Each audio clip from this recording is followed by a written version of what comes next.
Paz a vosotros, bienvenidos a TV Churubusco. Es un placer tenerte con nosotros. El día de hoy queremos hacerte sentir bienvenido y darte las gracias por acompañarnos. Este es un espacio creado especialmente para ti, en el cual hemos creado programas, recursos y predicaciones bíblicas con el fin de que puedas vivir una vida más cercana a Dios, con paz y armonía.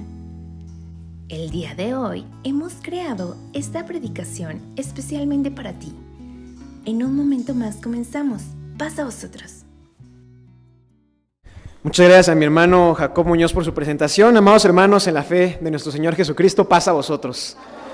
Tomen sus lugares, hermanos, para que podamos comenzar con el estudio de la escuela sabática en esta mañana. Es una escuela sabática bastante relacionada con la que también estuvimos revisando el sábado pasado, y en este caso, esta escuela sabática se llama Los Apóstoles y las Finanzas. Tenemos por supuesto un preámbulo, mis hermanos, que es la escuela sabática que revisábamos el sábado pasado, pero lo que podemos notar primeramente, a diferencia de la anterior, pues es que tenemos un avance en cuanto al estudio de las finanzas, al menos históricamente primeramente, porque pues vamos a hablar específicamente de esta edad apostólica, después ya del ministerio de nuestro Señor Jesucristo, que fue algo que se revisó durante la semana pasada. Aún así, pues ya tenemos parte de la respuesta, parte del estudio de esta escuela, porque revisábamos la semana pasada varios de los hechos importantes sobre la administración financiera que tenían pues durante el ministerio de Jesucristo. Revisamos, por ejemplo, la forma en la que Jesucristo mandó a los apóstoles a predicar. Veíamos que los manda realmente sin ningún recurso adicional. Les decía que tenían que pues realmente vivir de ese sustento que le fueran a dar en esas ciudades a las que iban a ir a predicar el evangelio. Eso es la primera parte. También veíamos que sí existía una gestión de las ofrendas que había en ese ministerio. Veíamos que Judas también era uno de los que tenía pues esa gestión financiera, y pues sí existía una entrada económica, no había nada más milagros a través de los que se sustentara toda esta obra evangélica durante el ministerio del Maestro Jesús. También vimos una historia en particular, que era esta historia de los 2 dracmas, cómo Jesús también cumple con esa parte de la ley, dando la aportación del templo. Es un milagro sin duda, pero también una forma de obrar esa parte de la ley. Y también veíamos pues que realmente al final Jesús no viene a abolir ningún mandamiento, que es algo que hemos revisado todavía más a detalle a lo largo de estas escuelas, y pues estos mandamientos incluyen también ofrendas y los diezmos que hemos estado revisando, mis hermanos. Temáticamente también veíamos que pues el sostenimiento de este ministerio durante el tiempo de Jesucristo pues fue a través de estas aportaciones que se daban a través de todos los seguidores del Maestro Jesús. Y hermanos, tenemos una lectura bíblica en 1 Corintios 9, del 1 al 18.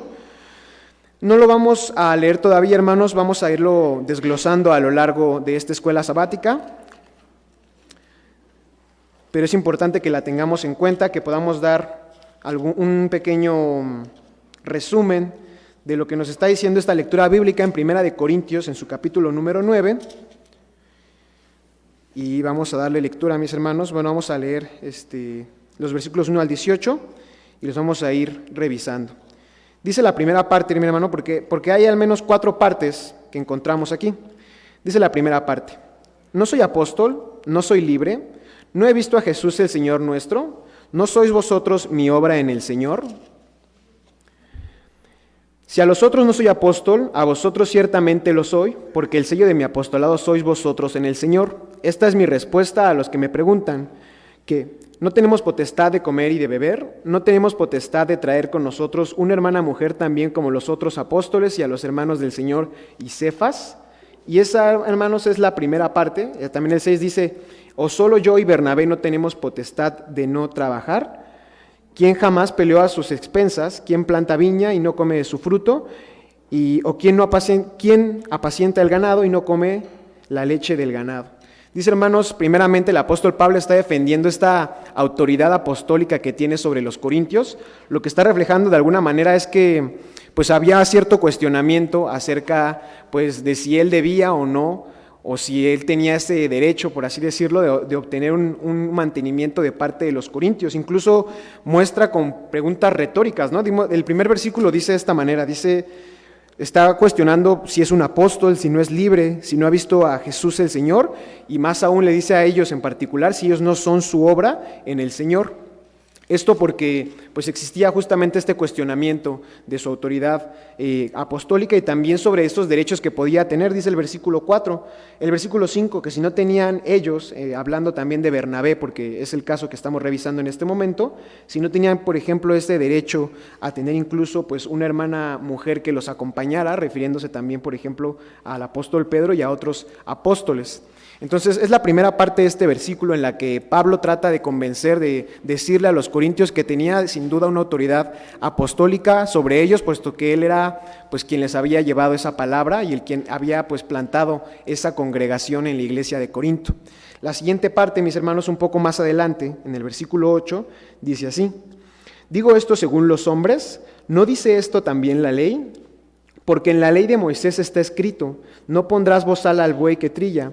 ¿Tiene Dios cuidado de los bueyes? ¿O dícelo enteramente por nosotros? Pues por nosotros está escrito, porque con esperanza ha de arar el que ara, y el que trilla con esperanza de recibir el fruto. Si nosotros os sembramos lo espiritual, ¿es gran cosa si segáremos lo vuestro lo carnal?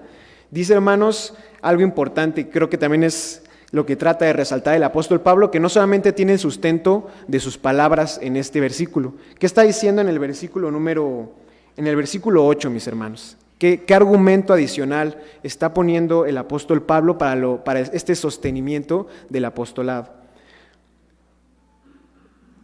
La ley de Moisés, precisamente. La ley de Moisés dice, por supuesto, ya sabiendo que quizás podía ser autoridad, cuestionada su autoridad, dice, no solamente lo digo yo, no lo digo según los hombres, dice, esto lo dice la ley. Dice que en la ley de Moisés, y está citando también un versículo de Deuteronomio 25:4, que dice, y que conocemos, pues que no se debe de poner al buey mientras ara, porque pues era parte de esa labor que él estaba trabajando y también estaba comiendo.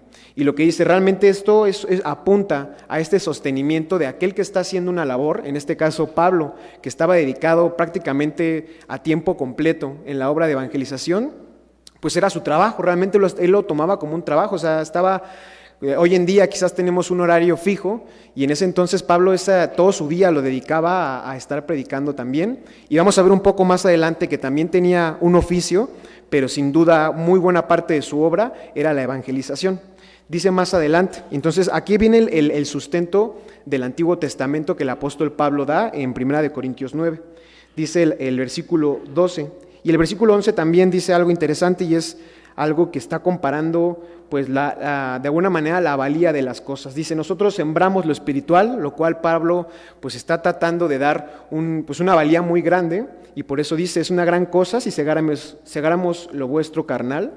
Si otros tienen en vosotros esta potestad, no más bien nosotros, mas no hemos usado de esta potestad, antes lo sufrimos todo por no poner ningún obstáculo al evangelio de Cristo. ¿No sabéis que los que trabajan en el santuario comen del santuario y los que sirven del altar participan? Así también ordenó el Señor a los que anuncian el evangelio que vivan del evangelio. Veíamos eso también la semana pasada, que realmente incluso también se sustenta sobre las palabras del Señor Jesucristo, que esto era algo que había mandado, que aquellos que estuvieran en esta obra, en el evangelio, pues que vivieran también de esto. Y también lo vuelve a sustentar, pues con cuestiones del Antiguo Testamento, dice cuestiones del altar, que lo vamos a ver también más adelante en Números 18, pues que ellos tenían que vivir también de este sustento.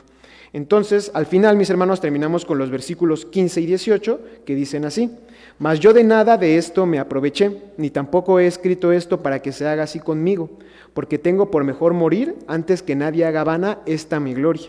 Pues bien que anuncio el evangelio, no tengo por qué gloriarme, porque me es impuesta necesidad, y ay de mí si no anunciar el evangelio. Por lo cual, si lo hago de voluntad, premio tendré, mas si por fuerza la dispensación me ha sido encargada. ¿Cuál pues es mi merced? Que predicando el evangelio, ponga el evangelio de Cristo de balde, para no usar mal de mi potestad en el evangelio. Amén. Entonces la última parte pareciera es un argumento que a veces se toma para decir, bueno, que el apóstol Pablo, su ejemplo, debería ser un ejemplo de que realmente pues no se requiere un mantenimiento de este ministerio, porque lo que dice al final es eso, que realmente él no aprovechó nada de esto, que él estaba dispuesto a hacer toda esta obra de evangelización de balde, que es decir, de manera gratuita, él no estaba dispuesto a recibir nada. Y vamos a ver también más adelante cómo es que existe un contexto aquí en particular con la iglesia de Corinto, cómo es que existe un contexto más adelante y también Pablo explica cómo es que sí existía un mantenimiento tanto de su ministerio como el de los 12 apóstoles y pues que realmente vamos a hablar más bien de una excepción en este pasaje que de una regla. Vamos a ver más adelante, mis hermanos, el objetivo para avanzar dice de la siguiente manera: analizar que con el pago de sus diezmos la iglesia ayudó a los apóstoles en la tarea de evangelización que llegó hasta nosotros y reflexionar en que ahora tenemos el mismo deber. Y con respecto a este objetivo, mis hermanos, por supuesto que lo vamos a revisar, pero creo que también vale la pena que analicemos, que veamos que más allá de la tarea de evangelización, que sí llegó hasta nuestros tiempos definitivamente, llegó algo todavía más valioso que es el evangelio mismo. Llega, sí, la tarea, y esto llega a través de muchos hombres, de muchas personas, mis hermanos, que estuvieron dispuestos a dejar su trabajo de lado, a dejar todo lo que tenían para hacer que llegara el evangelio incluso a algo tan lejano como es este momento y este lugar, mis hermanos, porque si hacemos un cálculo de qué tan lejos se encuentra realmente el origen del evangelio, pues sí hay una historia detrás, hay mucho que ver y seguramente mucho trabajo y esfuerzo, incluso pues sangre. Hubo demasiadas cosas que se tuvieron que dejar para que esta tarea llegara a nosotros y por supuesto que llegara a la palabra misma del evangelio. Y también, mis hermanos, antes de pasar de lleno ya a la lectura de los párrafos, pues saber que en este caso la escuela se llama Los Apóstoles y las Finanzas. Quiero decir que realmente, como todo y como hemos revisado en lo que tenemos realmente de la vida de los apóstoles, es el libro de los Hechos, y también sabemos que no todos los hechos están registrados, están ciertas partes muy relevantes y no podemos tampoco encontrar un desglose detallado de la administración financiera que, por ejemplo, se hizo algún apóstol u otro. Sabemos algunos detalles, sabemos algunos pasajes, pero si quisiéramos indagar más allá, por ejemplo, de cómo se usó cierto dinero, ya con un detalle, con lujo de detalle, pues a adelantar, hermanos, que realmente no existen pasajes que nos vayan a decir con ese lujo de detalle la administración financiera que llevaron los apóstoles. Eso con respecto al objetivo, mis hermanos, y también pasar al versículo para memorizar que se encuentra en Zacarías capítulo 5, versículo 3, y pedir a mis hermanos que hayan tenido a bien memorizar este pasaje, que puedan ponerse de pie para que también puedan presentar esta ofrenda a nuestro Dios.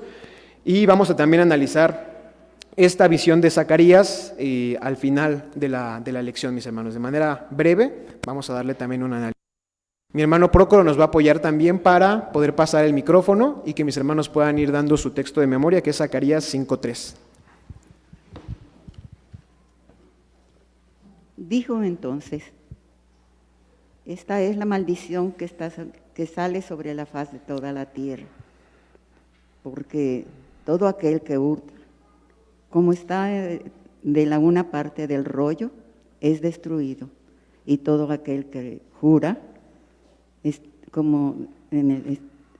como está en la otra parte del rollo, será destruido.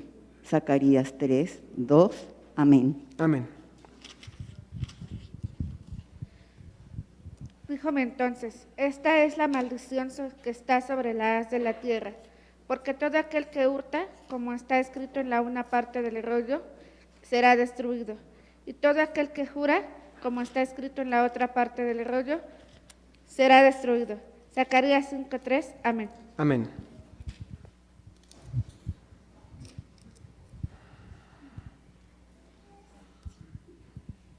Díjome entonces: esta es la maldición que sale sobre la haz de toda la tierra, porque todo aquel que hurta, como está de la una parte del rollo, será destruido, y todo aquel que jura, como está de la otra parte del rollo, será destruido. Zacarías 5:3. Amén. Amén.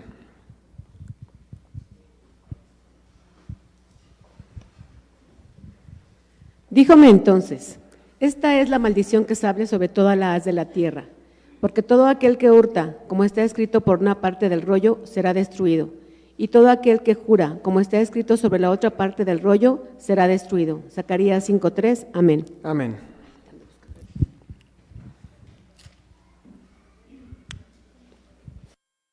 Díjome entonces: esta es la maldición que sale sobre la haz de toda la tierra, porque todo aquel que hurta, como está de la una parte del rollo, será destruido, y todo aquel que jura, como está de la otra parte del rollo, será destruido. Zacarías 5:3, amén. Amén. Díjome entonces, esta es la destrucción que saldrá sobre toda la haz de la tierra, porque todo aquel que hurta, como está de la una parte del rollo, será destruido, y todo aquel que jura, como está de la otra parte del rollo, será destruido. Zacarías 5:3, amén. Amén.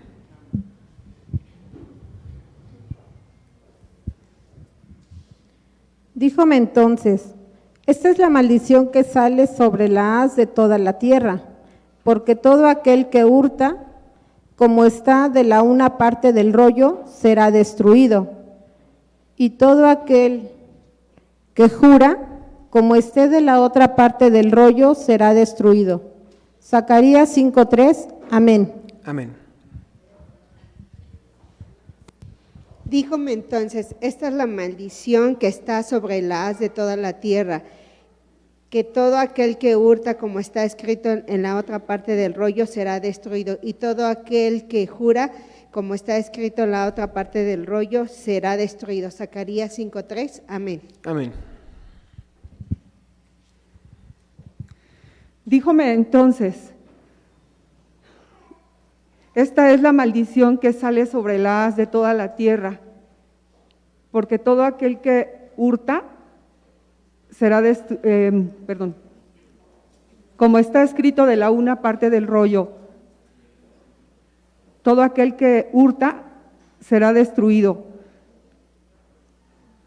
Como está escrito de la otra parte del rollo, todo aquel que jura será destruido. Zacarías 5:3, amén. Amén.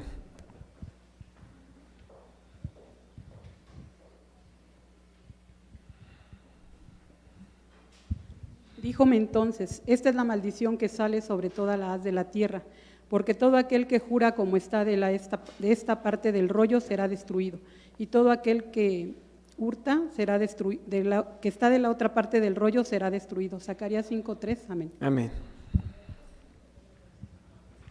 Díjome entonces, esta es la maldición que sale sobre todo la haz de la tierra, porque todo aquel que hurta, como está del otro lado del rollo, será destruido, y todo aquel que jura, como el que está del otro lado del rollo, será destruido. Zacarías 5:3, amén. Amén. Díjome entonces, esta es la maldición que sale sobre la haz de toda la tierra, porque todo aquel que hurta, como dice de la una parte del rollo, será destruido, y todo aquel que jura, como está de la otra parte del rollo, será destruido. Zacarías 5:3, amén. Amén. Díjome entonces, esta es la maldición que sale sobre la haz de toda la tierra. Todo aquel que hurta, como está en una parte del rollo, será destruido, y todo aquel que jura, como está en otra parte del rollo, será destruido. Zacarías 5:3, amén. Amén. Díjome entonces, esta es la maldición que sale sobre la haz de toda la tierra, porque todo aquel que hurta, como está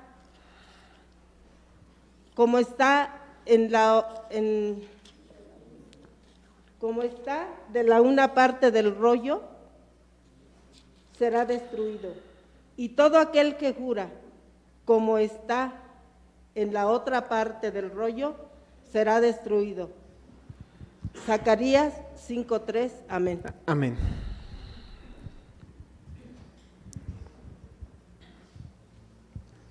Díjome entonces, esta es la maldición que sale sobre la haz de toda la tierra,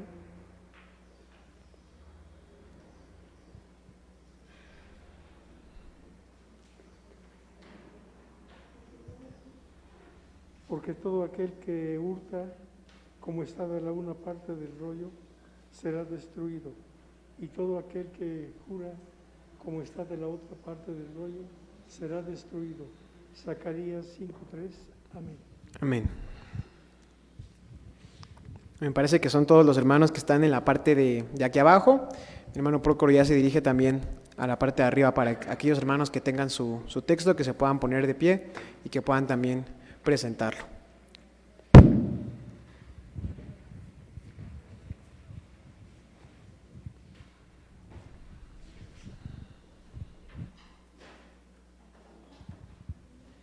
Díjome entonces, esta es la maldición que sale sobre toda la haz de la tierra, porque todo aquel que hurta, como dice la una parte del rollo, será destruido, y todo aquel que jura, como dice la otra parte del rollo, será destruido. Zacarías 5:3. Amén. Amén.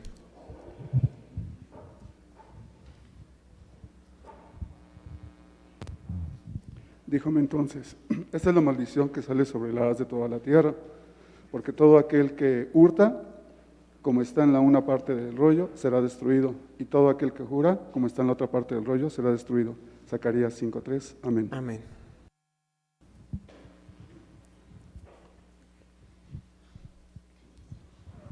Díjome entonces, esta es la maldición que sale sobre la haz de toda la tierra, porque todo aquel que hurta, como está en la otra parte del rollo, será destruido.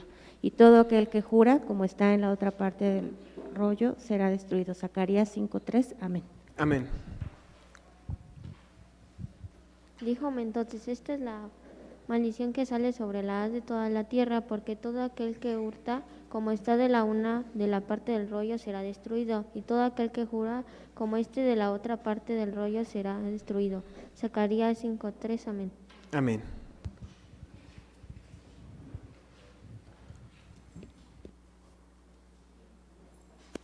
Ok, me parece que son todos los hermanos.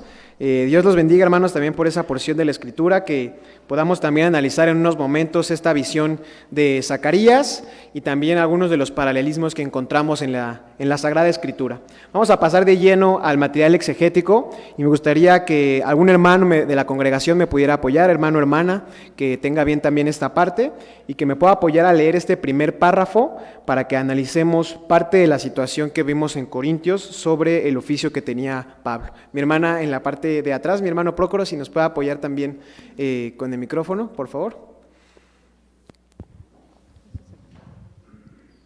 Cuando el apóstol Pablo estaba en Corinto, en casa del judío Aquila, trabajaba haciendo tiendas, porque ese era su oficio. No obstante, Pablo dedicaba los sábados para hablar de la palabra de Dios y disputar con los judíos en la sinagoga. Esta es la razón por la que dijo: el que no trabaje, que no coma. Gracias, hermana. Este párrafo, hermanos, primeramente cita a Hechos 18:1-4. Rápidamente vamos a abrir nuestras escrituras en esa cita para que podamos recordar esta historia. También aquí en Hechos 18 nos muestra curiosamente la parte que leíamos en Corintios, que es pues cuando empieza Pablo a hablar a esta congregación. Y dice el capítulo 18 en su versículo 1, de esta manera: pasadas estas cosas, Pablo partió de Atenas y vino a Corinto. Y hallando a un judío llamado Aquila, natural del Ponto, que hacía poco que había venido de Italia, y hacía poco que había venido de Italia, y a Priscila su mujer, porque Claudio había mandado que todos los judíos saliesen de Roma, se vino a ellos. Y porque era de su oficio, que en este caso hablamos de las tiendas, posó con ellos y trabajaba, y dice, ya aclarándonos, porque el oficio de ellos era hacer tiendas. Y más adelante en el 4 dice, disputaba en la sinagoga todos los sábados y persuadía a judíos y a griegos. Entonces vemos que Pablo sí tenía un oficio, tenía una preparación para hacer tiendas y realmente pues era parte de lo que le estaba apoyando a él a tener este sostenimiento en su labor apostólica. Y hace poco, hermanos, de hecho en sábados pasados hemos tenido la oportunidad de analizar a Pablo, de ver toda esta preparación que como apóstol tenía. Definitivamente fue uno de los más prolíficos, tanto en la situación de pues este avance del evangelio, en la predicación, y pues también por sus cualidades era una persona muy preparada para muchas cosas. Les voy a pedir a mis hermanos en la transmisión que nos puedan apoyar a poner la siguiente diapositiva para que veamos cómo es que Pablo realmente, y es algo que hemos analizado ya también, era una persona sumamente preparada. Veíamos que era una persona con un conocimiento pues muy profundo de las Escrituras. Había estado en una escuela farisea de las más estrictas, tenía por supuesto las Escrituras muy bien, muy profundas, era celoso de la ley, llegó a ser perseguidor de la iglesia, como también lo menciona alguna de sus cartas, y por supuesto que tenía la capacidad de debatir, y lo dice el versículo 4 del capítulo 18, ¿no? Decía que estaba disputando con todos los, en esta sinagoga, con los judíos y con griegos. O sea, tenía que saber de muchas cosas, porque eran los judíos primeramente, que ellos eran doctos en la ley, pero también con los griegos, que muchas veces ellos eran doctos en su propia filosofía y en su propia cultura. Pablo siempre aprovechó esto para poder esparcir el evangelio, definitivamente. También tenemos que Pablo tenía la oportunidad no solamente de hablar el hebreo, sino también el griego, y eso le permitió, le abrió las puertas a muchas otras ciudades a predicar el evangelio. Y seguramente no hablaba el griego de una manera, al menos no básica, porque tenía que predicar y convencer con ese idioma. O sea que era definitivamente muy bueno en el griego, tenía casi como una segunda lengua y muy naturalmente lo hablaba para poder persuadir a todas estas iglesias que estaban en la parte de las provincias romanas de Macedonia y Acaya. Entonces era también muy bueno en esa parte. Y también, mis hermanos, si vemos de hecho donde estábamos en capítulo 18 de Hechos, un poco antes, en el capítulo 17, vemos una historia de cómo Pablo no solamente estaba preparado en todo el conocimiento de la Escritura, sino que estaba preparado en el conocimiento de otras culturas, como en este caso era la cultura griega. Dice en el versículo 23 del 17 de Hechos de los Apóstoles, un poco antes, mis hermanos, en el 22, entonces, pues, Pablo, en medio del Areópago, dijo: varones atenienses, en todo os veo como más supersticiosos, porque pasando y mirando vuestros santuarios, hallé también un altar en el cual estaba esta inscripción: al Dios no conocido. Aquel pues que a vosotros honráis sin conocerle, a este os anuncio yo. Pablo sabía perfectamente que el Areópago primeramente era un lugar en el que muchas personas ilustres se estaban reuniendo. Sabía que había aristocracia, había personas a las que convenía mucho que les hablara, porque sabía que era una forma de esparcir el evangelio de una manera más rápida. Entonces, no ignorando esto, Pablo se para y empieza a aprovechar estas circunstancias. Dice: ellos tienen este altar al Dios no conocido, y es un punto de partida para yo mostrarles este evangelio.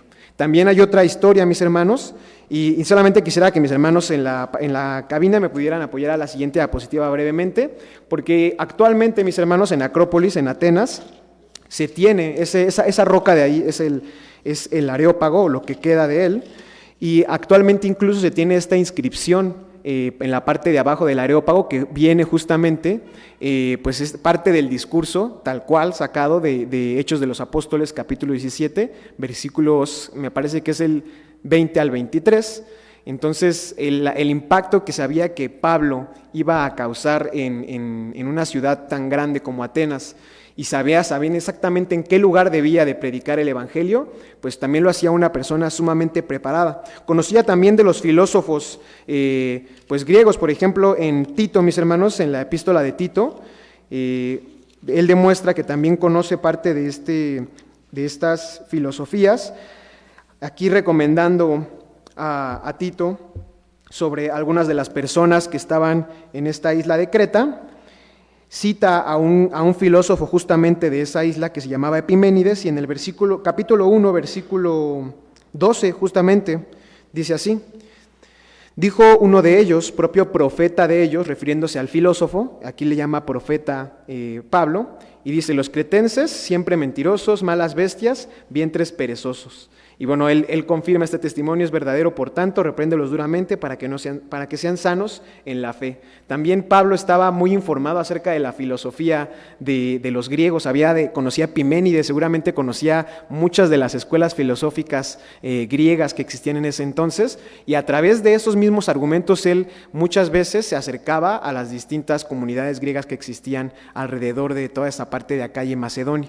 Y por supuesto aquí con respecto a lo que dice el párrafo párrafo era una persona también preparada en hacer un oficio, que no era algo que cualquiera supiera. En ese entonces pues era algo que necesitabas, no había recursos como hoy en día, en el que puedes aprender ciertas cosas a través de Internet o algunos otros recursos. En ese entonces era pues una tradición que tenías que juntarte con aquellos que sabían hacerlo para que tú pudieras aprender ese oficio y de alguna manera incluso acreditarte como una persona que sabía, en este caso, hacer tiendas. Entonces, Pablo definitivamente era una persona muy preparada y también tenía la bendición de que utilizaba este don, esta preparación para pues administrar, para poder sostener parte de esta labor evangélica que tenía.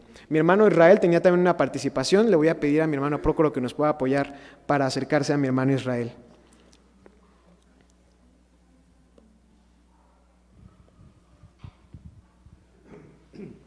Hace un rato el hermano Jacobo decía que si nosotros teníamos que trabajar, esforzarnos.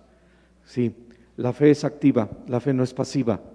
Sí, la fe debe ser activa, investigar más de lo que nos dicen. No podemos venirnos a sentar aquí y escuchar y dar por cierto lo que nos dicen. A veces hay que investigar. Es un peligro, es peligroso porque si la persona no está plenamente bien basada en su fe, si lee otras cosas, fácilmente la van a tirar. Eso es cierto. Lo digo por lo siguiente, en este tema de esta escuela, de los apóstoles y las finanzas, hay que recordar que en el siglo I, Israel, la tierra de Israel era una tierra muy pobre, eran muy pobres y eran analfabetas. Jesús viene a predicar a un grupo de judíos que ciertamente sabían y conocían la ley de Moisés, conocían la Torá, pero estaban subyugados, y esto es como a un niño que siempre se le golpea, que siempre se le sobaja, que el día que le dicen te quiero, pues ya no nos cree. Así estaban los israelitas. Vinieron tantos pueblos a dañar su economía, su fe, su espiritualidad, que ya no creían en nada. Llega un hombre sabio, llega un hombre diferente, con posturas distintas y una prédica distinta, porque Jesús, dice la Escritura, que Jesús primero hacía y luego decía, ¿verdad? Es decir, predicaba con el ejemplo, y entonces empezaron a unir a él, empezó a crecer esa población de creyentes que tenían necesidades. Hay que recordar que en el tiempo de Jesús todavía existía el templo de Jerusalén, todavía había diezmos, todavía se diezmaba, se sacrificaba, ¿verdad?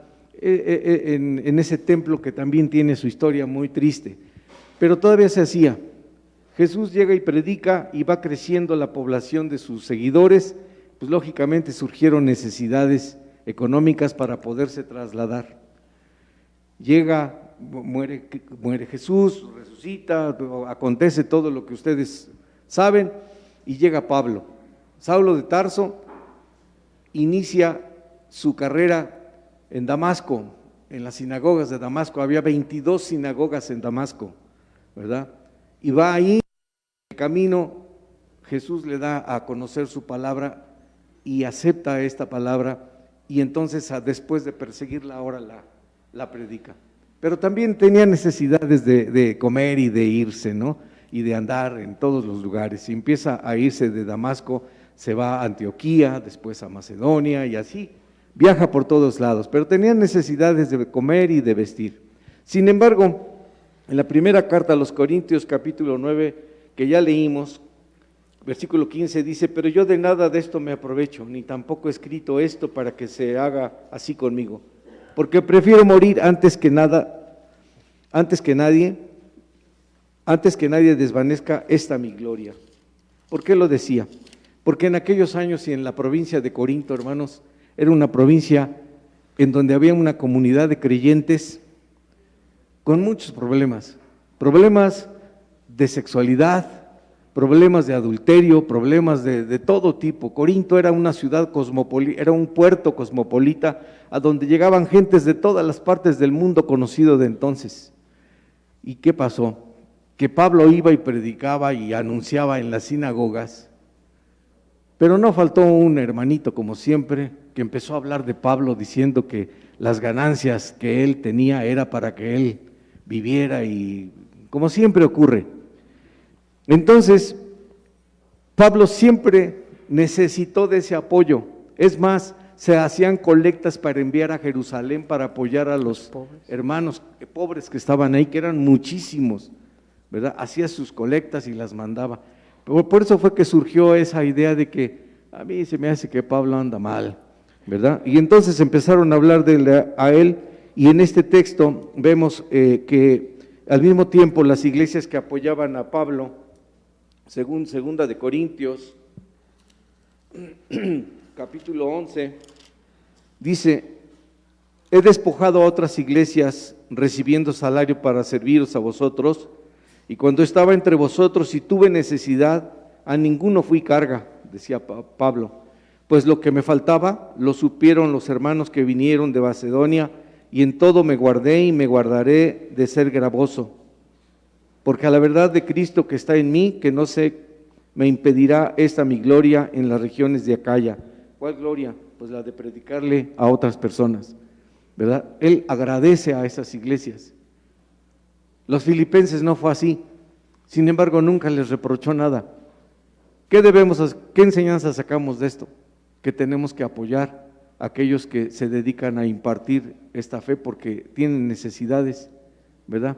El texto de memoria, hermanos, honestamente hablando, siento yo que está sacado de contexto y es un poco punitivo para el tema que estamos viendo. Nos trata de ladrones a los que no nos da. Hermanos, no, tenemos que alcanzar esa perfección de espíritu. No somos perfectos, somos perfectibles. Tenemos que seguir adelante estudiando, a obtener más fe, ¿verdad? Y no caer en este error de no poder dar al que lo necesita, porque es mejor dar que recibir, porque Dios nos da esa luz, ese conocimiento y nos da muchas bendiciones y llena nuestro ser, llena nuestro vaso, y nosotros tenemos que volverlo a vaciar para poder otra vez volver a recibir, y ante esa situación que es diferente, ¿verdad? Lo del texto de memoria pues es aplicado a Zacarías en un contexto profético, ¿verdad? En relación a su pueblo. Sí, muchísimas gracias, hermano Israel, también por el comentario.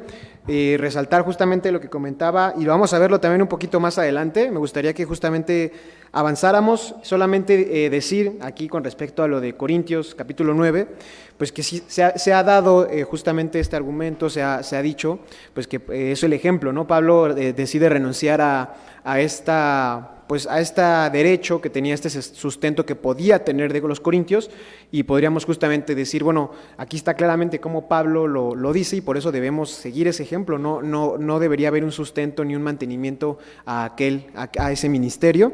Yo creo que más allá de eso, deberíamos de ver siempre la oportunidad que existe, el ejemplo realmente que estaba tratando de dar. Pablo no era dar un ejemplo de no dar un sustento, sino más bien de nosotros ser como Pablo, de buscar con esa abundancia, como dice mi hermano Israel, con todo lo que Dios nos da, nunca retenerlo, sino tratar siempre de ayudar a los demás, de poder trabajar, de esforzarnos para que a través de ello, como lo hacía Pablo, era parte de su labor, era parte de su ministerio el que sustentaba a través de su oficio, no todo definitivamente porque viajó muchísimo, pero lo poco o lo mucho que él podía poner de parte de su esfuerzo, él lo hacía con ese amor y también con la estrategia siempre de saber que había ciertas comunidades que, como dice mi hermano Israel, el Corinto pues no era tan fácil, ciertamente, tenía muchas situaciones, muchos problemas que también revisaremos brevemente adelante. Con este primer párrafo, mis hermanos, también podemos responder la pregunta número 1, que dice así: ¿qué recomendó el apóstol Pablo en la segunda de los Tesalonicenses, en su capítulo 3, en su versículo 10? El primer párrafo lo cita, que dice tal cual: el que no trabaje, que no coma. Eso es lo que recomienda el apóstol Pablo, ya sea que el trabajo sea una obra a tiempo completo de ministerial, o que estés trabajando en distintas partes, que tengas varias labores, pero pues sí, lo que dice el apóstol Pablo es evitar ante todo esta ociosidad, y que realmente la forma de obtener pues el alimento, el sustento, es a través siempre del trabajo. Esa es la recomendación del apóstol Pablo en segunda de Tesalonicenses capítulo 3:10. Pasamos al segundo párrafo, mis hermanos. Me gustaría que algún otro hermano me apoyara a leerlo para que podamos también avanzar. Hermana.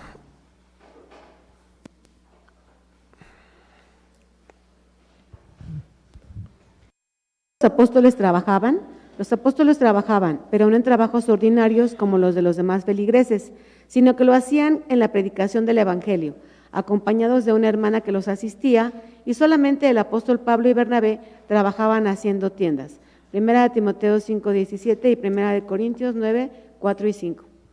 Gracias. Bueno, aquí algo que resaltar, mis hermanos, en cuanto dice todos los apóstoles, se refiere pues particularmente a los 12 apóstoles que hemos visto y que tenemos más registros en el libro, pues que eran ellos quienes estaban dedicando a la obra de evangelización a tiempo completo. Vemos a Cefas o Pedro, vemos también a Jacobo, vemos a varios apóstoles que están en esta obra, y pues dice que la forma en la que estaban trabajando era que estaban 100% en esta obra de evangelización. Menciona también que existe la excepción, en este caso era Pablo y Bernabé, que dice que se dedicaban a hacer tiendas y por eso también ellos estaban juntos. De alguna manera tenían esa afinidad, tanto en la parte, por supuesto, del Evangelio, de la palabra, pero también en una parte secular, pues sus trabajos, sus oficios eran los mismos. Con este párrafo, mis hermanos, también podemos responder las siguientes preguntas, que es la pregunta número 2, que dice así: ¿los apóstoles trabajaban? Y cita 1 Timoteo 5:17, vemos que sí, solamente aquí lo dice pues que no eran trabajos ordinarios, podemos conocerlos también como un trabajo pues secular, que es fuera de esta obra. Sí trabajaban, pero la mayoría, a excepción por supuesto de Pablo y Bernabé, trabajaba en el Evangelio a tiempo completo. También la pregunta 3 es respondida con este párrafo, mis hermanos.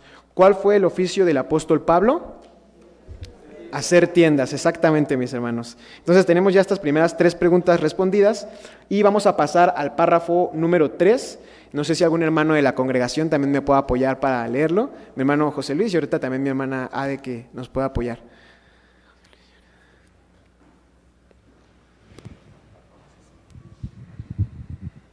Si Pablo predicó el Evangelio sin cobrarles nada en Corinto, ¿por qué hace énfasis en el sostenimiento del obrero?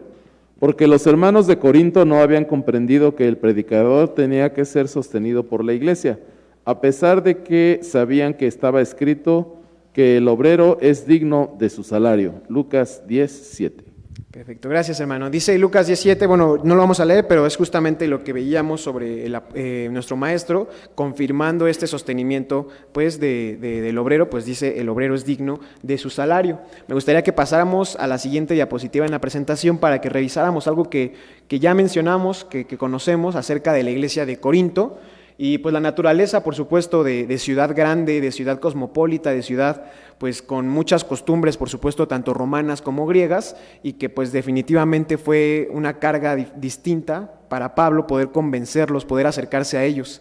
Tenían unas ideas muy, muy diferentes y a Pablo definitivamente se le complicó mucho. Mis hermanos en cabina, si me pueden apoyar a pasar a la siguiente diapositiva después de la imagen del aerópago.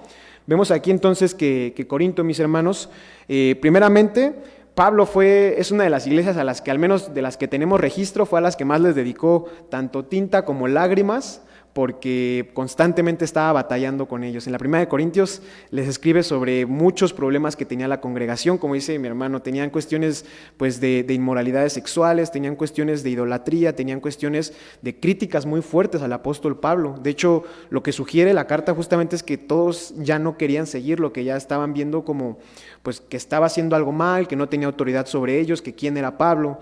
Pareciera que estaban renegando un poco de les escribe, y también les dice en la segunda de Corintios, pues que les escribe incluso pues con lágrimas, ¿no? Que le da mucha tristeza que después de ese tiempo que pasaron juntos, pues tenga que verlos de esa manera, renegando de alguna manera de lo que él había hecho por ellos.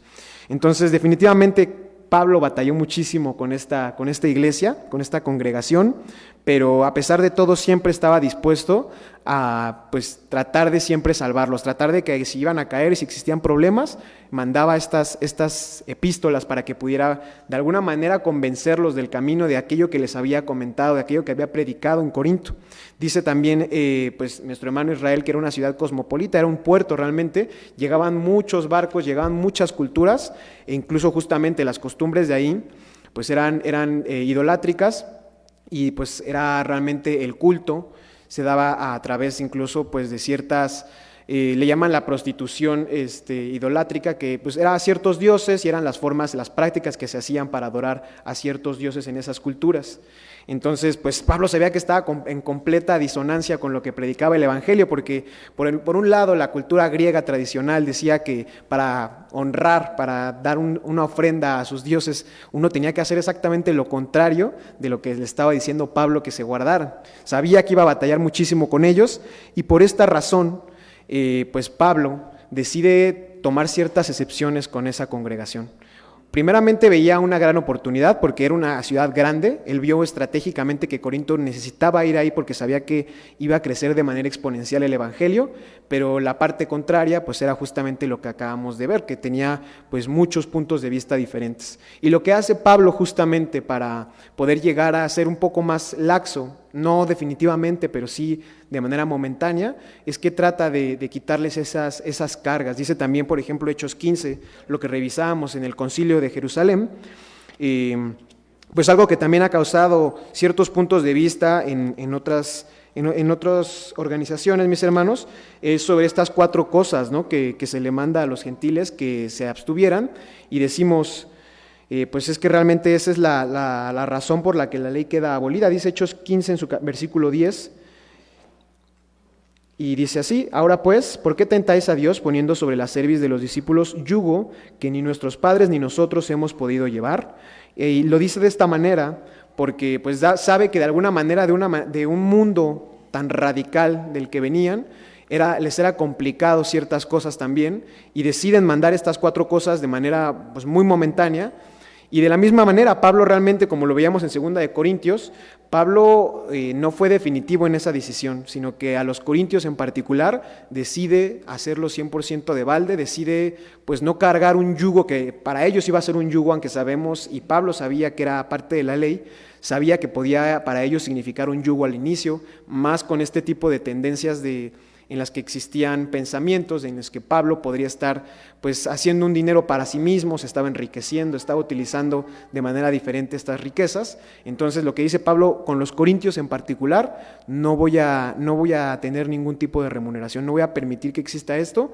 Yo me sigo gloriando, como dice también, porque estoy predicando y es una bendición poder predicar el Evangelio, pero no voy a gozar de algún otro tipo de remuneración. Y eso es algo que realmente encontramos como un ejemplo de Pablo, que lo hace particularmente a la iglesia de Corinto. Mi hermano Israel, vamos a leer el párrafo 4 de mi hermana Adelina y luego pasamos con su participación.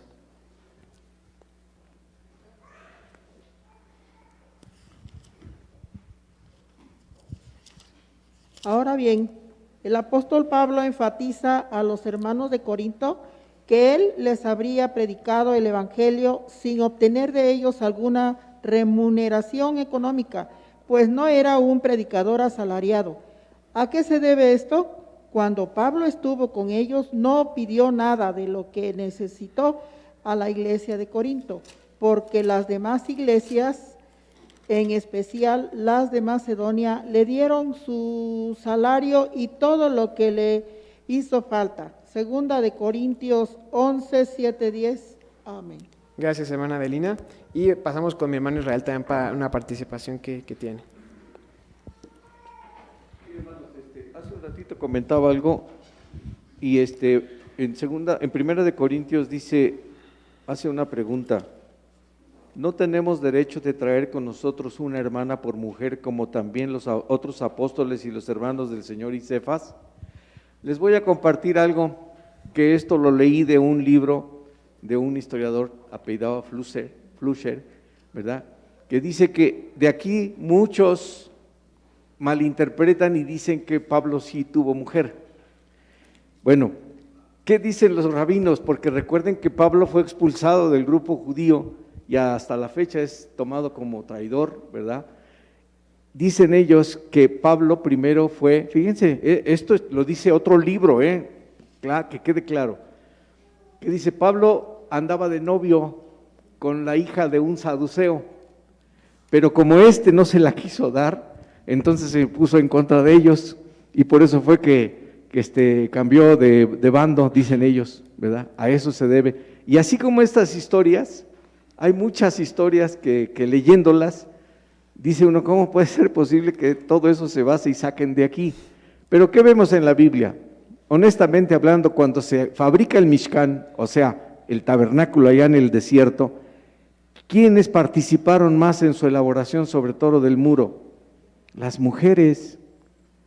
Dice el Midrash, que es otro escrito también de ellos, que los 10 mandamientos primero se les fue otorgado en forma verbal a las mujeres.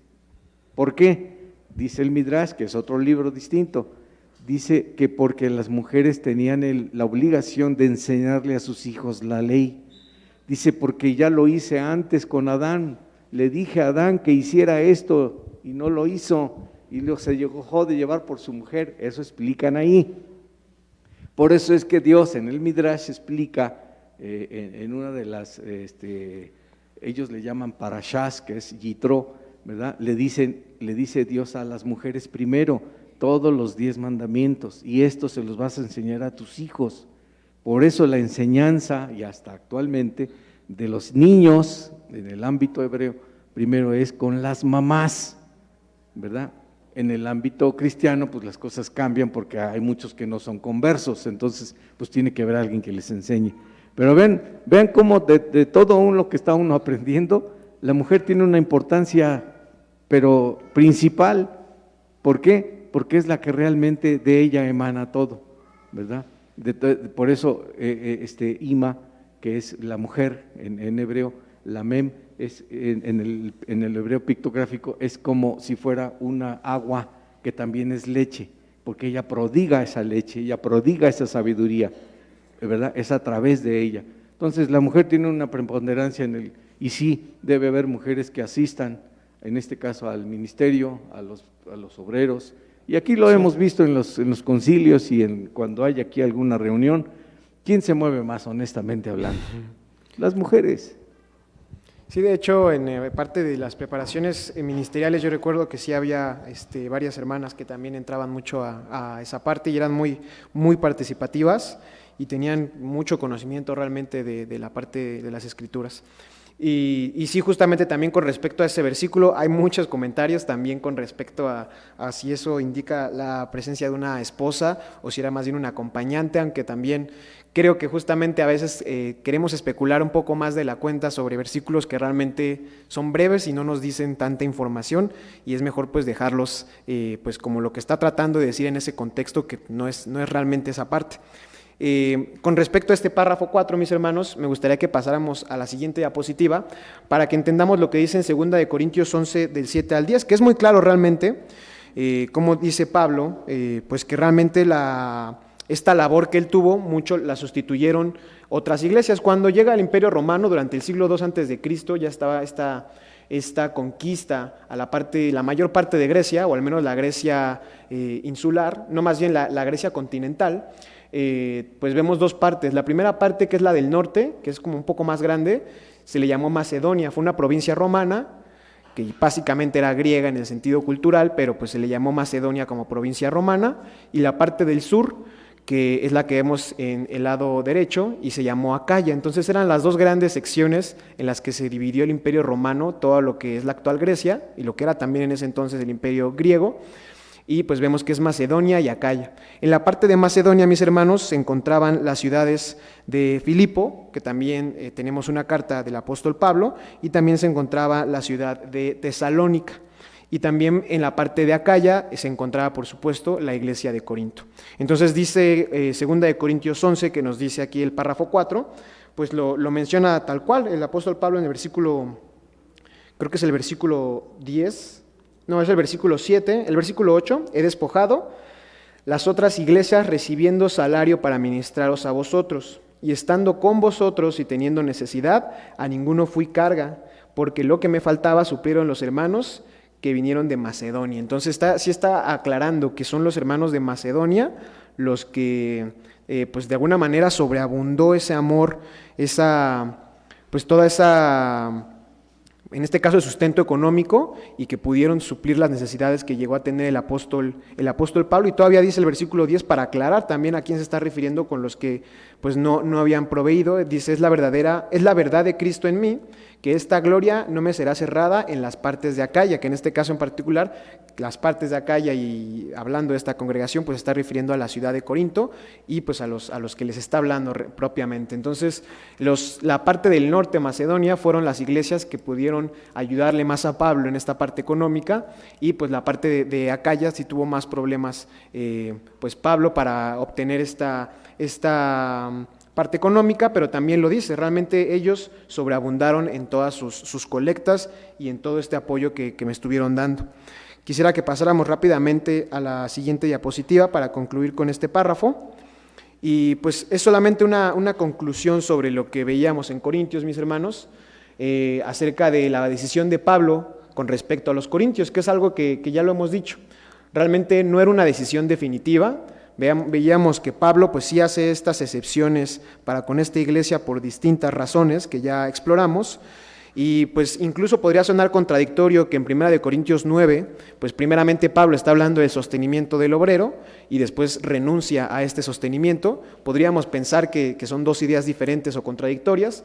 La realidad es que Pablo en ese mismo capítulo decide plantear el sostenimiento del obrero y renunciar a él para que justamente quedara ese precedente de que sí, realmente la norma, lo que él estaba tratando de decir es que el obrero debe vivir de ese evangelio, pero él en particular estaba haciendo una excepción con esta congregación de Corinto. Por esa razón es que Pablo tiene esa excepción con la iglesia de Corinto, pero su decisión definitivamente no fue definitiva, y la prueba fehaciente la encontramos en 2 de Corintios, capítulo 11, versículos 7-10 que acabamos de leer, que sí aceptó la colecta de otras congregaciones, particularmente de la parte del norte en Macedonia. Vamos a pasar al párrafo número 5, mis hermanos, para que también, no sé si algún hermano en la congregación pueda apoyarme a leerlo, que pueda ponerse de pie. Mi hermana Judith, si nos puede apoyar, por favor. ¿Qué dinero era usado para el sostenimiento del ministerio en la edad apostólica?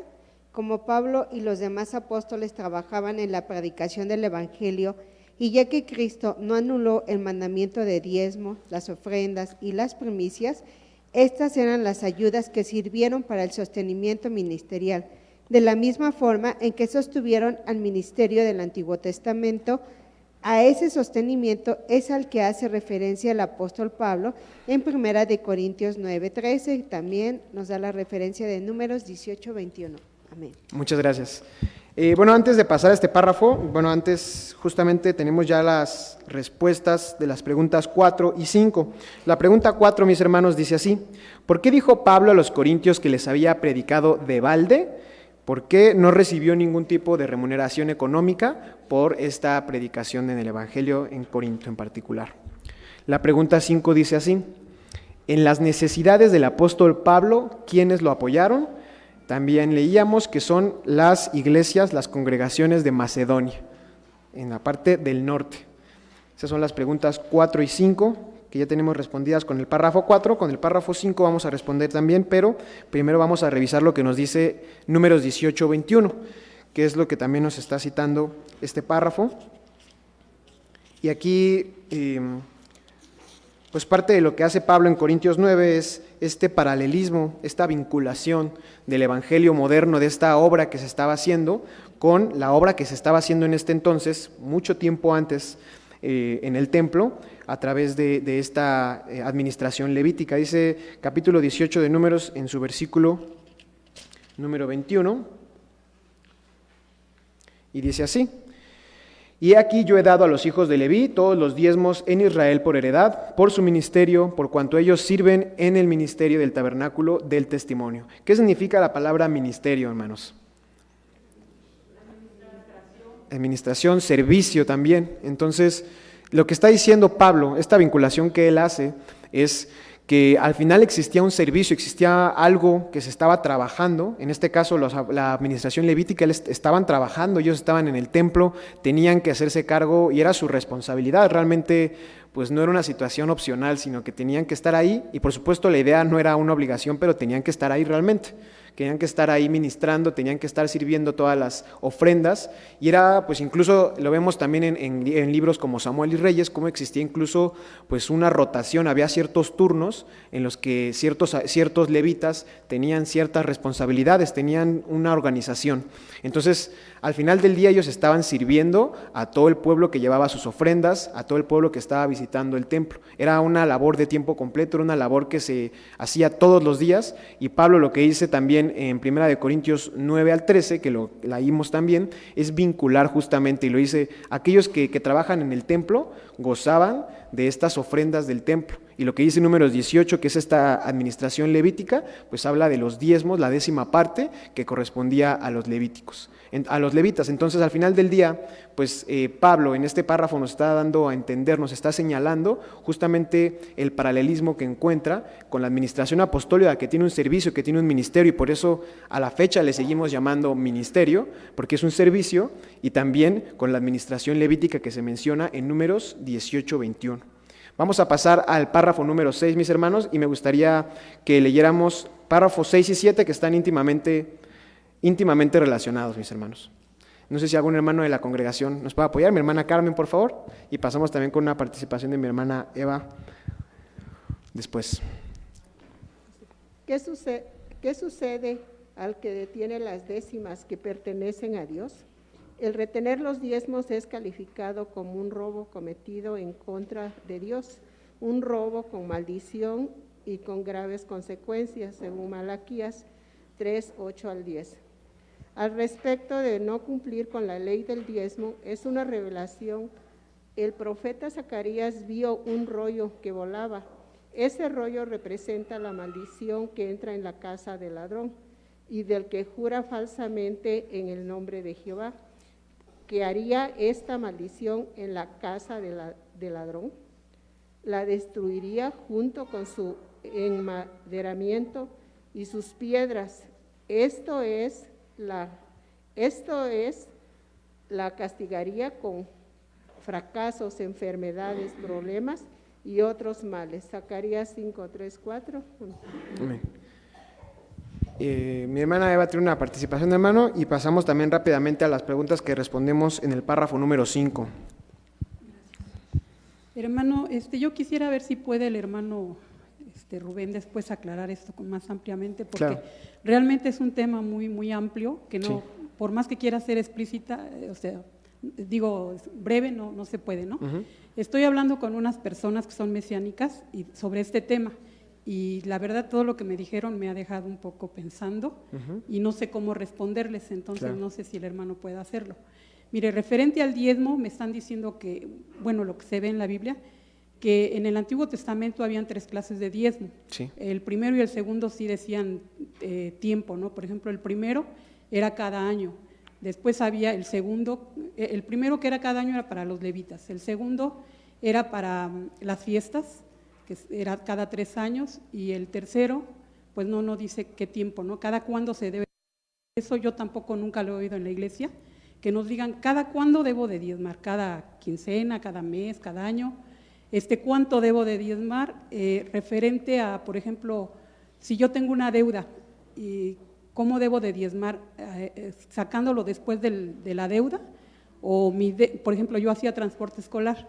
Ujú. Yo ganaba, por ejemplo, 1,500 a la semana, pero de ahí tenía que comprar gasolina, tenía que pagar las refacciones, quitar ese impuesto y de ahí dar mi diezmo, o es sobre el total. Otra cosa que me dicen, por ejemplo, que antes me dicen, a ver, respóndame usted cómo hacían, porque antes el diezmo era para los levitas, Ujú. era en el templo, no era en las sinagogas. Entonces Ujú. ahora no hay levitas y ahora no hay templo. Cuando dice en Malaquías, trae todos los diezmos al alfolí, está hablando de alimento, no de dinero. Dice, en tu templo hay alfolí. Por eso también hay otros textos donde dice que diezmaban la menta, en el eldo. Ahora los que diezmaban eran los agrícolas, ¿no? Los que tenían propiedades, ganado. No sé si el pobre también estaba obligado a diezmar. Eso era en el Antiguo Testamento. Ahora, pasando ya al Nuevo, no, dice que al momento de que se quitó en el Antiguo, cuando se quita ese ministerio, viene Cristo y ahora Él es sacerdote por medio de Melquisedec. Entonces, que ahora los diezmos en el Nuevo Testamento se deben de dar a Jesucristo, no al hombre, ¿no? Ahora, lo que está hablando aquí en el Nuevo Testamento no es que no se le dé al obrero, no, eso era lo que yo no entendía. Hay que ayudar al obrero porque él es digno de su salario, pero en el Nuevo Testamento ya no se habla de diezmo, ya no se ve ninguna palabra, o no sé, hasta al menos yo no la he encontrado que diga que hay que diezmar, sino eran ofrendas voluntarias que se daban. Entonces dice que el obrero es digno de su salario. ¿Cómo se va a ayudar a la iglesia? Pues sí, con todas las ofrendas, porque sí es nuestra obligación. Por eso dice que Dios ama al dador alegre, y eso no lo debemos de dejar, porque sí es nuestra obligación, y sí el obrero es digno de su salario. Pero ya no lo veo como diezmo, sino como ofrenda voluntaria, y no sé cómo contestar a eso. Claro. Bueno, primeramente, antes de responderla, hermanos, nada más quisiera que en el párrafo 5 respondimos 2 preguntas. La pregunta número 6, que dice, ¿de qué vivían los sacerdotes y levitas? Veamos en números 18 y 21 lo que dice de manera textual, que es los diezmos, tal cual diezmos. También encontramos otros versículos que habla de las primicias y las ofrendas, y eso era de lo que vivían los sacerdotes y levitas. La pregunta 7, que también lo dice y lo vinculábamos en el párrafo número 5, pues dice, ¿de qué deben vivir los predicadores del Evangelio? Segunda de Corintios 9, pues menciona tanto del Evangelio, explícitamente pues es su labor, pero en el versículo 9 al 13, pues menciona que era pues parte las ofrendas voluntarias, toda esta aportación que incluye por supuesto el diezmo. Y con respecto a eso, dice el párrafo que acabamos de leer, hermanos, en Malaquías 3, 8 al 10, que es un texto muy hermoso en muchos sentidos. Por supuesto que tiene también pues una amonestación muy fuerte. Todo el libro de Malaquías habla, todo este profeta pues realmente sí amonesta mucho al pueblo de Israel, porque ya había pasado tiempo desde de este regreso, y estaban dando alguna clase de, pues estaban retardando parte de la construcción dice Malaquías 3, hermanos. Bueno, vemos desde el 1, en el capítulo 1, versículo 1, dice, carga de la palabra de Jehová contra Israel por mano de Malaquías. Yo os he amado, dice Jehová, y dijisteis, ¿en qué nos amaste? No eres Saúl, hermano de Jacob, dice Jehová, y amé a Jacob. Un poco más adelante, dice así. Dice, en el versículo 6 al final dice Jehová de los ejércitos a vosotros, oh sacerdotes, que menospreciáis mi nombre, y decís, ¿en qué hemos menospreciado tu nombre? Que ofrecéis sobre mi altar pan inmundo, y dijisteis, ¿en qué te hemos amancillado? En que decís, la mesio de Jehová es despreciable. Dice todo este profeta, mis hermanos, es una amonestación que llega hasta el capítulo número 3 en su versículo 8, y dice un poco antes, el versículo 7, desde los días de vuestros padres os habéis apartado de mis leyes y no las guardasteis. Tornaos a mí, y yo me tornaré a vosotros, ha dicho Jehová de los ejércitos. Mas dijisteis, ¿en qué hemos de tornar? Dice el versículo 8, ¿robará el hombre a Dios? Pues vosotros me habéis robado. Y dijisteis, ¿en qué te hemos robado? Los diezmos y las primicias. Dice el versículo 8 en particular sobre estas 2 aportaciones. Y es cierto, dice el versículo 9, malditos sois con maldición, porque vosotros, la nación toda, me habéis robado. Dice el 10, traed todos los diezmos al alfolí, y hay alimento en mi casa, y probadme ahora en esto. Dice Jehová de los ejércitos, si no os abriré las ventanas de los cielos, y vaciaré sobre vosotros bendición, hasta que sobreabunde. Tiene 2 cosas, Malaquías 3, 8 y 10. Sí viene una reprobación, una amonestación, porque dice, han parado con esta aportación. Tiene razón mi hermana Eva, se diezmaba así con partes de ofrendas, ganado justamente, existía, aquí lo llama el alfolí. Lo que es cierto también dice el versículo 10, y es algo que creo que es hermoso la manera en que lo menciona, es que Dios no habla solamente del ganado, o sea, habla de una manera muy general cuando habla de la bendición. Dice que lo prueben, es una forma primero en lo que le dice al pueblo, dice, prueben, vean que mi bendición no para, vean que si ustedes dan sin pensar pues la manera de evadirlo, sin pensar la manera de quitar una parte con ciertas estratagemas o cualquier cosa, si lo hacen siempre con un corazón alegre, dice así, que abrirá las ventanas de los cielos y vaciará sobre vosotros bendición hasta que sobreabunde. Ni siquiera dice que van a tener lo suficiente, dice que van a recibir bendición hasta que sobreabunde. Yo creo que Malaquías es un ejemplo claro de pues cómo Dios realmente logra siempre que esa bendición regrese a nosotros.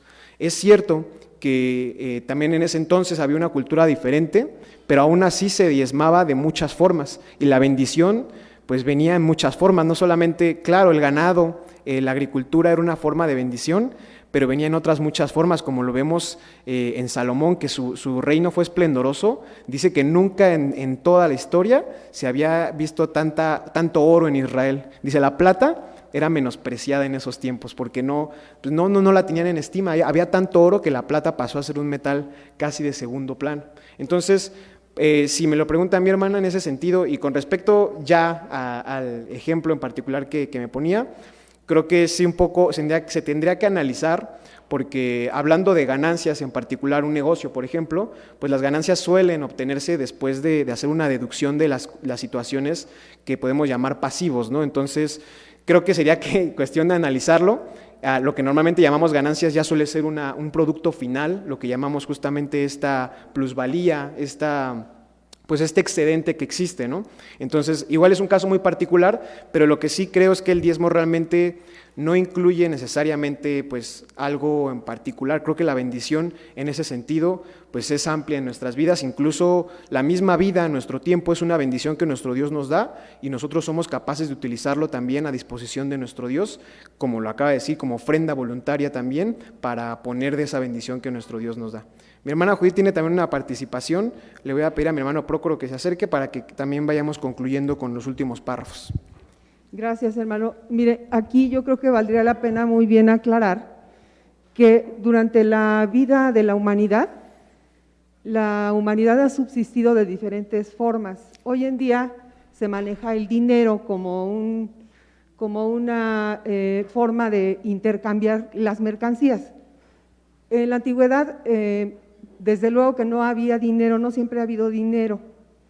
Por eso es que la Biblia, precisamente, nuestro Dios es muy sabio cuando habla de un porcentaje de lo que se obtiene, porque todavía hoy en día, si ustedes viajan a un lugar en el campo, hay personas que no tienen dinero. Yo he visto personas que viven sin dinero, ¿sí? Viven de lo que cosechan, de lo que producen, y en ese caso, esas personas diezmarían con los productos que obtienen del campo o con lo que con los animalitos que ellos cuidan. Entonces, por eso la Biblia nos está hablando, porque en esta época la vida era esa. Pero si nosotros hoy vamos al campo, es exactamente la misma, hermano. Yo he conocido personas, como le digo, que no manejan dinero, y yo digo, ¿y cómo le hacen, verdad? Pero ellos subsisten porque nuestro Dios es tan grande que los bendice para que puedan obtener la comida. Entonces, ¿qué sucede? Que nosotros de cualquier forma, cualquiera que sea la forma en que recibimos la bendición de nuestro Dios, es como debemos hacer las aportaciones del diezmo, hermano. Yo creo que aquí no hay ninguna confusión. Nuestro Dios es muy claro cuando nos indica cómo. Si en este caso, sí, efectivamente, a lo mejor ya no hay un templo, pero las necesidades de la iglesia siguen siendo las mismas.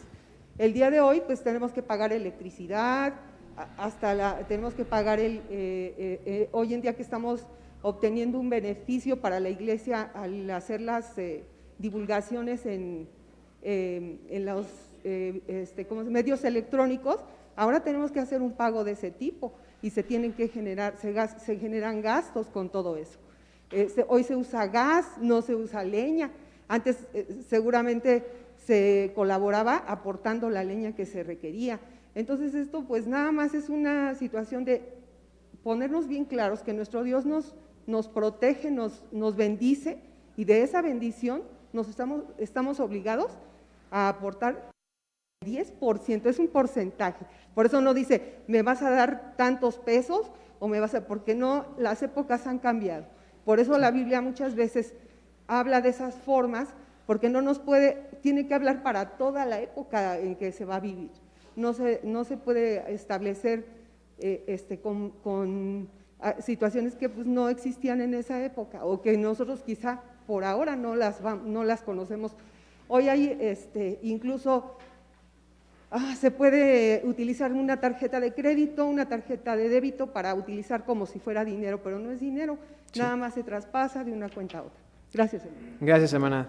Sí, justamente me acordé de la semana pasada, mi hermano Yair hablaba también de esta historia sobre los 2 dracmas y vemos justamente el estatero, que era una moneda antigua. Si dijera la ley que fueran estateros, pues ya no habría ningún tipo de necesidad porque no existe el estatero.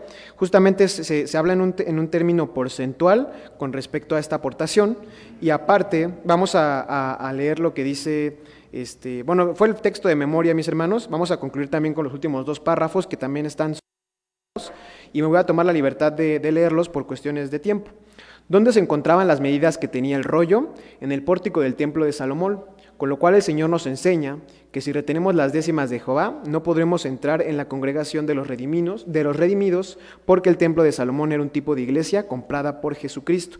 Me gustaría que revisáramos rápido a Primera de Reyes, mis hermanos, que viene aquí también en este párrafo número 8, capítulo 6, versículo 3. Y bueno, si vemos también en Zacarías, nuestro texto de memoria era el versículo 3, pero el versículo 2 menciona las medidas que tenía este rollo del que se habla en el versículo 3. Entonces, en Primera de Reyes, capítulo 6, versículo 3, mis hermanos, dice así: y el pórtico delante del templo de la casa, de 20 codos de largo según la anchura de la casa, y su ancho era de 10 codos delante de la casa. Estas medidas son exactamente iguales a las que menciona Zacarías 5.2, mis hermanos.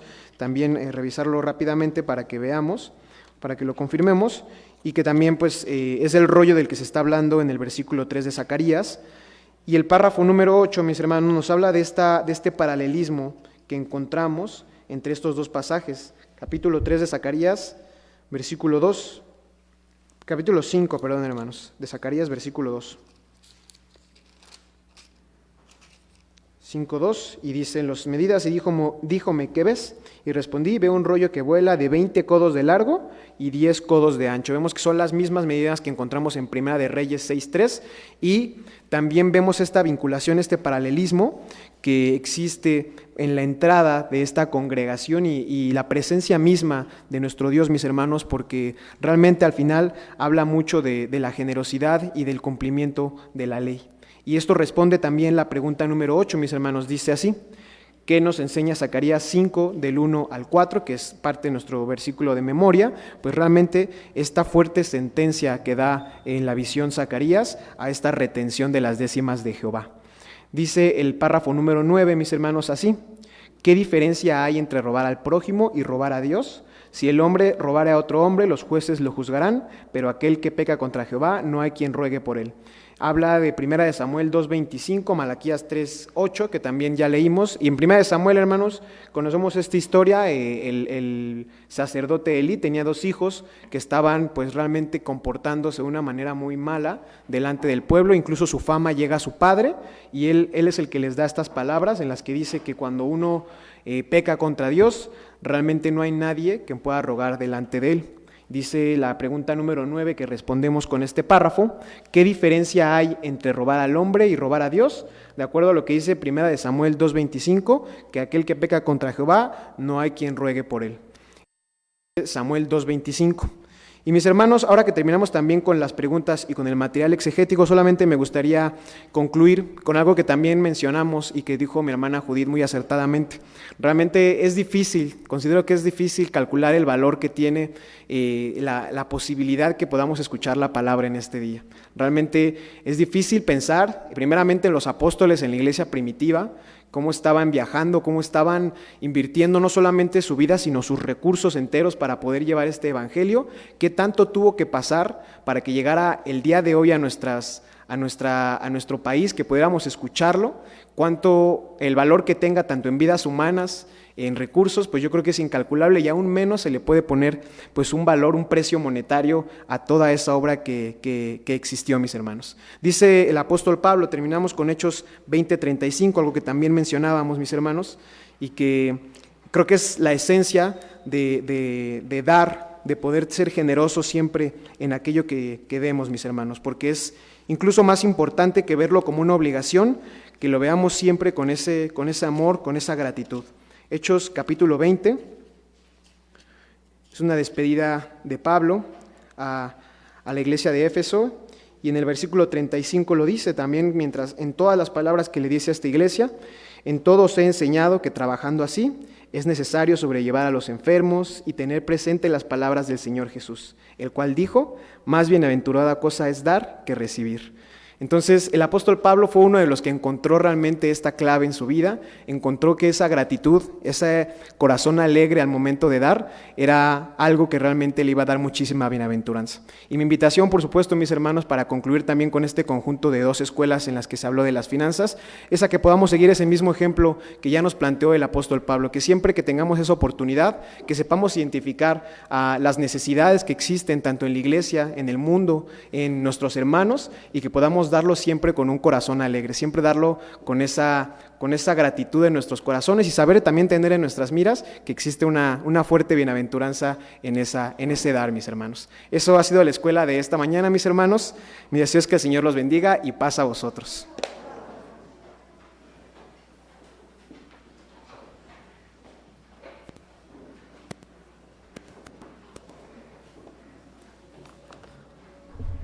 En TV Churubusco y la Iglesia de Dios Israelita estamos comprometidos a ofrecerte contenido que enriquezca tu comprensión y amor por las Escrituras. Todos los días presentamos un nuevo tema bíblico, cuidadosamente preparado para ayudarte a nutrir tu relación con Dios.